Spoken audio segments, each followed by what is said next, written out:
Today we are here to celebrate the exceptional talents of B.D.M International as they complete the NASA Artemis Student Challenge program. Let us introduce us to Srinjoy Paul of Class 12 Science F, Shambhavi of Class 12 Science E, and Riddhi Chakraborty of Class 12 Science E.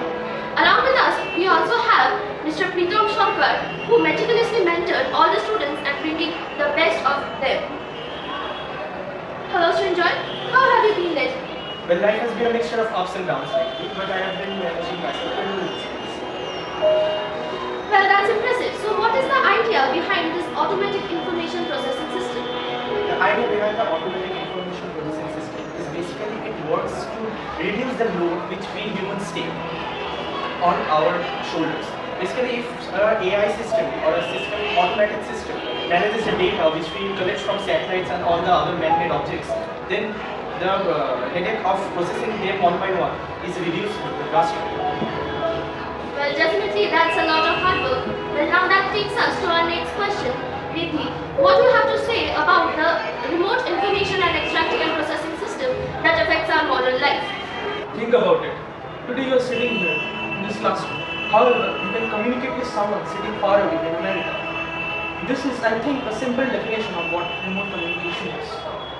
In our project that we have currently learned and we are trying to conduct, we are trying to take information from Moon with utmost precision. Due to the sheer number of lunar sites that have been launched, we can reduce the error rate to almost minuscule levels and get precise data which can be used for conducting accurate research which will lead to betterment of mankind. Impressive. Okay, so sir, as we are all aware of your contribution in this field, what do you think are the scopes for fellow enthusiasts who are interested in this field? Particularly students interested in research-oriented fields. Mostly people are coming from engineering or natural science background, and if they have some interest into cosmology and space exploration based on recent developments in technology and most importantly accessible forms of technology. Using those kind of things, enthusiastic minds who really want to explore further needs to get in touch with these kind of projects that many different fields areas provide for students, the outreach for many different reasons. So for these purposes, they in fact look for many enthusiastic persons so that these kind of explorations can be made very valid and reachable and accessible to many people.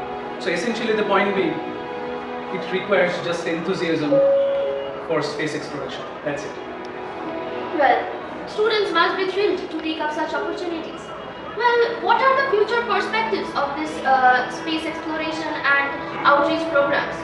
Particularly regarding this project, which is the Great Lunar Expedition for Everyone 2023, they have, in fact, the University of Colorado at Boulder have provided, in fact, developed one very interesting and extremely portable module called the LunaSat, which encompasses many different sensory modules to study the geographical and geological information about the lunar surface.